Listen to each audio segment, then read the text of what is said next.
E aí? Teste térmico ao frio, dente não respondeu, significa que se trata de uma necrose pulpar?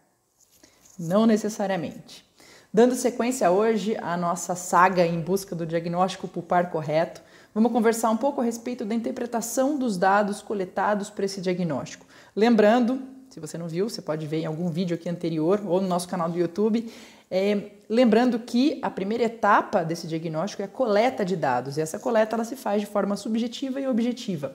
Subjetiva, durante a anamnese, perguntando mais para o paciente a respeito da dor dele, caracterizando melhor essa dor, e a parte objetiva da coleta de dados, que você faz o teste de sensibilidade pulpar, que é o teste térmico ao frio, que é o mais popularmente aceito, mais prático, mais fácil de ser acessível aos profissionais em todo o país, e você tendo a resposta desses testes associado também aos demais testes clínicos, teste de percussão, vertical, horizontal, teste de palpação em fundo de sulco e também exame radiográfico, pelo menos uma radiografia periapical desse dente ou dessa região onde está sendo feito o diagnóstico. Depois que você tem tudo isso dessa primeira etapa de coleta de dados, aí sim a gente entra agora nessa conversa de hoje, que é exatamente como interpretar tudo isso. E as duas primeiras sacadas acho que são as seguintes. Primeira coisa, a gente jamais vai bater o martelo em cima de um diagnóstico em função de uma única resposta, de um único teste, ok? O teste, essa resposta ela está sempre inserida num contexto onde você tem outros testes, você tem história do paciente, você tem uma radiografia para te auxiliar. Então isso deve ser considerado nesse conjunto, jamais de forma isolada.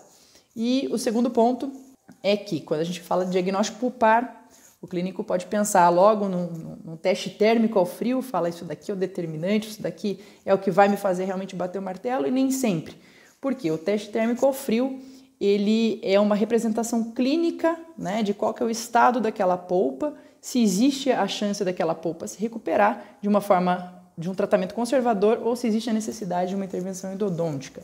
Então esses dados, essa resposta do teste térmico, ela é transferida para a clínica como se fosse a vitalidade pulpar, e na verdade não é vitalidade pulpar, é a sensibilidade pulpar, porque a gente não tem como afirmar que aquele dente está vital, que aquela polpa ainda está vital, que ela ainda tem suprimento sanguíneo adequado. O que a gente tem com as respostas é simplesmente ainda algum sinal dado por fibras nervosas, por inervação ainda remanescente. Por isso que a gente tem que ter também uma cautela em cima dessas respostas que a gente obtém. A gente tem que ter todo um cuidado na interpretação clínica disso, ok? Então, muito bem. Entrando agora nas respostas dos testes, clinicamente a gente pode Primeiro vamos segmentar essas respostas em presença de resposta ou ausência de resposta ao frio. Ou seja, o paciente respondeu positivamente a hora que você colocou o gelado no dente dele, isso considerando então que existe algum sinal aí de uma sensibilidade pulpar ou não. Teve ausência de resposta, você ficou lá com aquele gelinho ali quase 1 minuto no dente do paciente e nada de resposta. Acho que é a primeira segmentação que a gente faz para facilitar. Vamos começar no caso da ausência de resposta. Caso esse paciente não tenha respondido ao teste frio, significa que é uma necrose?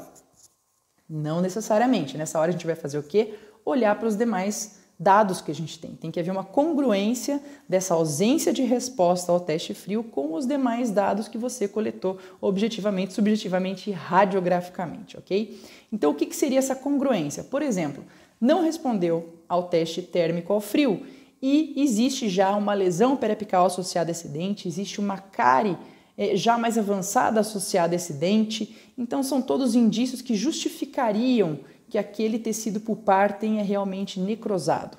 Agora, se por outro lado não existe sinal de lesão, não existe nenhum espessamento apical, não existe presença de cárie, muito profunda pelo menos, e o que existe nesse caso aí na radiografia que você nota é uma calcificação na região de câmara, ou essa câmara ela está com um volume extremamente reduzido.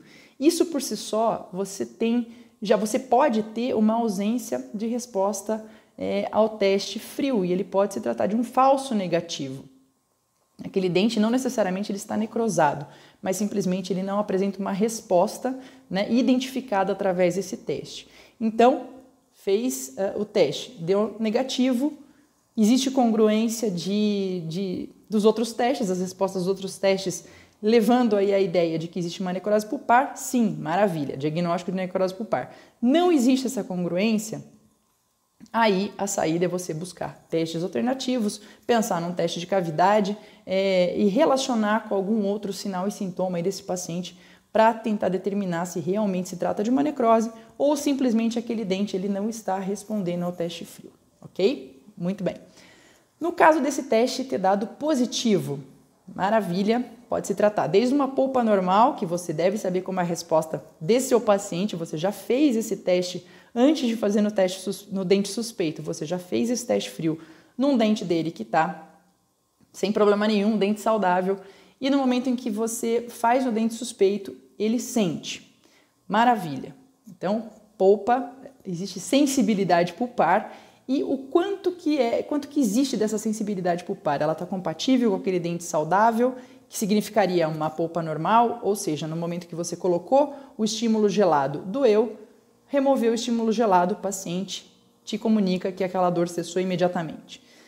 Existe uma outra possibilidade, você colocou aquele estímulo gelado, o paciente sentiu aquela dor e aquela dor demorou um tempo a mais. Isso é importante, então, você monitorar a intensidade da resposta e também o tempo que dura desde o estímulo ter sido colocado até essa dor cessar. Dependendo da intensidade da resposta, se ela estiver acima daquela da polpa normal, já se trata de uma inflamação desse tecido pulpar. Ou seja, você caracteriza esse quadro como sendo uma pulpite. Então, diante de uma pulpite, resta você bater o martelo se trata de uma pulpite reversível ou de uma pulpite irreversível. E isso é muito importante porque vai mudar totalmente o protocolo de atendimento que você vai executar depois naquele paciente. Quando essa resposta ela é de uma intensidade um pouco maior, mas ela demora um pouquinho mais do que uma polpa normal para cessar a dor, uma vez que você remove o estímulo, se trata de um quadro de pulpite reversível. Agora, caso você remova aquele estímulo frio, esse paciente fica ali 30 segundos, 40 segundos, às vezes você está batendo um papo já com ele, depois disso ele ainda fala, nossa, aquele meu dente ainda está dolorido do teste, doutor. Então, nesse caso, esse tipo de resposta ele já caracteriza uma pulpite em caráter irreversível, certo? Muito bem. Além disso, você tem alguns outros sinais e sintomas que podem ajudar você a identificar esses quadros, caracterizar melhor esses quadros. Por exemplo, quando o paciente relata para você que ele tem dor espontânea em um dente. Se ele fala assim, não estou fazendo nada e se eu tomo um gelado, isso daqui dói bastante, demora para passar, às vezes eu não preciso fazer nada e ele começa a doer, especialmente à noite.